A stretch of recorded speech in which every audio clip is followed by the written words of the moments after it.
से आपको online teaching में आपका स्वागत है। 12th अकाउंट्स में हमने कई सारे चैप्टर्स कर लिए हैं। Chapter number 1 introduction of partnership.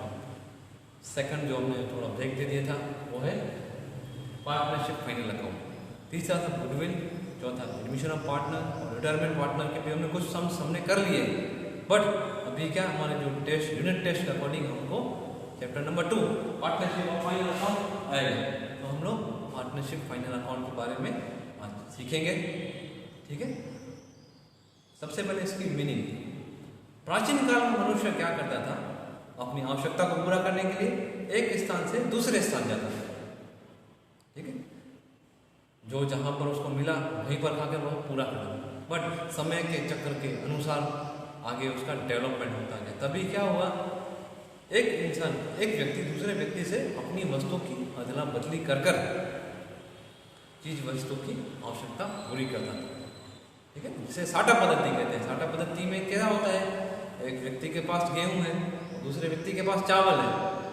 गेहूं वाले को चावल की जरूरत है, चावल वाले को गेहूं की जरूरत है। तो क्या करते हैं, वो एक दूसरे से अदला बदली करके उनकी आवश्यकताओं को पूरा करते थे। बट इसमें कई सारी समस्या उद्भव हुई। वह उन सभी समस्याओं का समाधान करने के लिए मुद्रा करेंसी की खोज हुई। करेंसी आई तो क्या हुआ, एक इंसान के पास मुद्रा है, धातु के सिक्के थे, वो दूसरे को देकर वो वस्तु प्राप्त कर लेता था।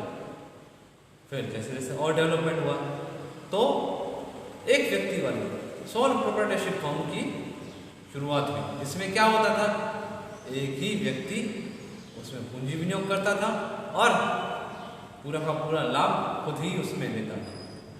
समय के चक्र के बदलने के बाद क्या हुआ, पार्टनरशिप की शुरुआत हुई। दो से ज्यादा व्यक्ति धंधे में समावेश होने लगे, इसे पार्टनरशिप कहा गया। उसमें क्या होता था कि जो भी व्यक्ति है, दो से ज्यादा व्यक्ति उसमें विनियोग करते थे और साथ ही साथ कैपिटल भी लेके आते थे, जोखिम भी उनमें समान प्रमाण में बांटा जाता था और जो बिजनेस के अंदर जो प्रॉफिट होता था वह भी उनके समान अनुपात में बांटा जाता था। बट समय के अनुसार पार्टनरशिप फर्म में कितना प्रॉफिट हुआ है, कितनी खरीदी की है, पार्टनर्स को कितना लाभ हुआ है, कितना वितरण करेंगे और पार्टनरशिप फर्म की क्या आर्थिक परिस्थिति है, वह जानने के लिए जो बनाया जाता है उसे पार्टनरशिप फाइनल अकाउंट कहते हैं। ठीक है, पार्टनरशिप फर्म अकाउंट किसे कहते हैं, साझेदारी कड़ी में वर्ष के अंत में साझेदारों को कितना प्रॉफिट हुआ है, कितना नुकसान हुआ है, कितनी धंधे की आर्थिक परिस्थिति क्या है, वह जानने के लिए जो अकाउंट्स वगैरह बनाए जाते हैं उसे पार्टनरशिप फाइनल अकाउंट कहते हैं। ठीक है, इसकी मीनिंग सबको क्लियर है। अभी सेकंड नंबर पॉइंट, साझेदारी कड़ी के वार्षिक हिसाब तैयार करने के उद्देश्य। पार्टनरशिप अकाउंट्स क्यों तैयार किए जाते हैं, कुछ तो ऑब्जेक्ट होंगे ना, ऐसे ही बनाए जाते हैं? नहीं, कुछ उसके उद्देश्य वगैरह होते हैं। उद्देश्य को ध्यान में रखकर पार्टनरशिप अकाउंट्स साझेदारी वार्षिक हिसाब बनाए जाते हैं। इसमें से फर्स्ट उद्देश्य है सकल लाभ और सकल हानि जानने, ग्रॉस प्रॉफिट और ग्रॉस लॉस जानने के लिए। धंधे में कितना कच्चा लाभ हुआ है या कितनी कच्ची हानि हुई है, इसको तैयार करने के लिए हम क्या बनाते हैं, ट्रेडिंग अकाउंट। क्या बनाते हैं, ट्रेडिंग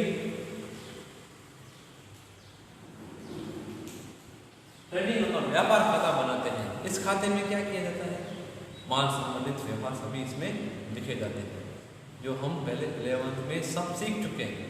ठीक है, सेकंड है शुद्ध लाभ या शुद्ध हानि जानने के लिए। ठीक है, net profit and net loss जानने के लिए, धंधे में कितना शुद्ध लाभ हुआ है, कितनी शुद्ध हानि हुई है, वह जानने के लिए क्या बनाते हैं हम लोग, profit and loss account, P&L account. ठीक है, कितना शुद्ध लाभ हुआ है, कितनी हानि हुआ जानने के लिए भी साझेदारी पार्टनरशिप फर्म साझेदारी के वार्षिक हिसाब बनाए जाते हैं। बट इसमें कौन कौन सी चीज़ों का समावेश होता है, दो साइड होते हैं, डेबिट और क्रेडिट। डेबिट साइड धंधे के सभी खर्च लिखे जाते हैं और उसके क्रेडिट साइड कहाँ से इनकम हुई है, कितना सकल लाभ हुआ है, वह सब लिखा जाता है। ठीक है, कैसे हमको शुद्ध लाभ मिलेगा, जब हमारा क्रेडिट साइड का टोटल ज़्यादा हो उसमें से लेस करके जो भी रकम मिलती है उसे नेट प्रॉफिट कहते हैं। उसी तरह से डेबिट साइड का टोटल ज़्यादा है और क्रेडिट साइड के टोटल कम है तब हमको ग्रॉस लॉस हुआ ऐसा माना जाता है। हम सब 11th में ये पढ़ चुके हैं। इसके बाद वितरण पात्र लाभ है या नहीं, ठीक है, डिविजिबल प्रॉफिट है या लॉस वह जानने के लिए, ठीक है। पार्टनरशिप अकाउंट्स में क्या किया जाता है? पार्टनरशिप अकाउंट में मैंने इंट्रोडक्शन पार्टनरशिप फॉर्म में हमने पहले सीखा था P&L एप्रोप्रिएशन अकाउंट बनाते हैं। P&L एप्रोप्रिएशन क्यों बनाते हैं? पार्टनर्स के बीच कितना वितरण पात्र डिविजिबल प्रॉफिट है और लॉस है वह जानने के लिए बनाया जाता है, ठीक है ना। पर प्रॉफिट लॉस अकाउंट से हमको यह नहीं मिलेगा, नेट प्रॉफिट हुआ वो तो मिल जाएगा पर पार्टनर्स के बीच कितना लाभ हुआ है या हानि हुई है वह जानने के लिए भी पार्टनरशिप फाइनल अकाउंट बनाया जाता है। किस पार्टनर्स को कितना लाभ हुआ है, ठीक है, जो चैप्टर नंबर 1 में हम लोग सीख चुके हैं। इसके बाद फोर्थ नंबर पॉइंट आर्थिक स्थिति जानने के लिए, आर्थिक स्थिति जानने के लिए हम लोग क्या बनाते हैं? बैलेंस शीट, ठीक है, बैलेंस शीट बनाई जाती है। आर्थिक परिस्थिति धंधे की कितनी संपत्तियां हैं, कितनी एसेट्स हैं, कौन कौन सी किस टाइप के एसेट्स हैं, फिक्स एसेट्स हैं, करंट एसेट्स हैं, इन्वेस्टमेंट कितनी है और धंधे की क्या जवाबदारी है, कितनी उसमें पूंजी लगाई गई है, कितने लोन हैं, कितनी धंधे की जिम्मेदारी है, पार्टनरशिप फर्म की जिम्मेदारी, वह जानने के लिए भी पार्टनरशिप अकाउंट्स फाइनल अकाउंट बनाए जाते हैं, ठीक है। फिर इसके बाद है चैप्टर नंबर कर के उद्देश्य से और टैक्स पर्पस। पार्टनरशिप अकाउंट्स हैं किस उद्देश्य से बनाए जाते हैं? लाभ कमाने के लिए तो ठीक है, आर्थिक परिस्थिति जानने के लिए भी ठीक है, बट कर के उद्देश्य से हर वर्ष के अंत में जितना हमारा प्रॉफिट होता है उसके बेस पर सरकार को हम कुछ रकम चुकाते हैं, उसे कर कहते हैं। कर कितना हुआ यानी कर कितना, सरकार को कर कितना भरना पड़ेगा वह जानने के लिए भी हम लोग पार्टनरशिप अकाउंट्स बनाते हैं, ठीक है। आया सबको समझ में आता है? 2 पॉइंट हमने डिस्कस कर लिए, पार्टनरशिप अकाउंट किसे कहते हैं, उसकी मीनिंग, दूसरा उसके फाइनल हिसाब तैयार करने के उद्देश्य। तीसरी पॉइंट है इसके अंदर साझेदारी पेढ़ी के वार्षिक हिसाब। अरे साझेदारी पेढ़ी के वार्षिक हिसाब में कौन कौन से खाते और स्टेटमेंट बनाए जाते हैं, ठीक है। फर्स्ट है इसमें ट्रेडिंग अकाउंट, व्यापार खाता। व्यापार खाता किसे कहते हैं? जिस खाते में गुड्स माल से संबंधित व्यवहार लिखे जाते हैं और वर्ष के अंत में से उसमें से जो कच्चा लाभ मिलता है उसे ग्रॉस, उसे ट्रेडिंग अकाउंट कहते हैं।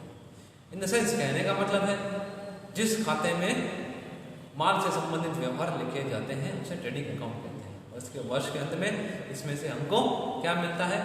ग्रॉस प्रॉफिट, जीपी मिलता है, ठीक है। इसके बाद ये इसका जो फॉर्मेट था हमने 11th में सीख लिया है, वही का वही सेम टू सेम है, तो इसलिए मैं आपको यहाँ पर रिपीट नहीं करूँगा। सेकंड है profit and loss account. Profit and loss account यानी लाभ हानि खाता। लाभ हानि खाता किसे कहते हैं? धंधे में वर्ष के दौरान कितने इनकम हुई, कितने खर्चे हुए, कौन कौन से हुए, वह जानने के लिए जो हम लोग खाता बनाते हैं उसे प्रॉफिट एंड लॉस अकाउंट कहते हैं।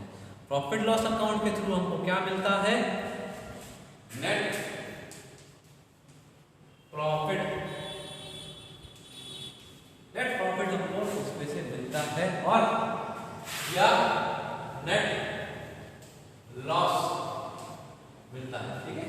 नेट प्रॉफिट मिलेगा या नेट लॉस मिलेगा। उसी तरह से तीसरा पता बनता है P&L appropriation account. P&L appropriation हम लोग 12th के चैप्टर नंबर 1 में सीख चुके हैं। पार्टनर से रिलेटेड खर्च और इनकम इसमें लिखी जाती है। Partners related expense and income इसमें लिखी जाती है, ठीक है।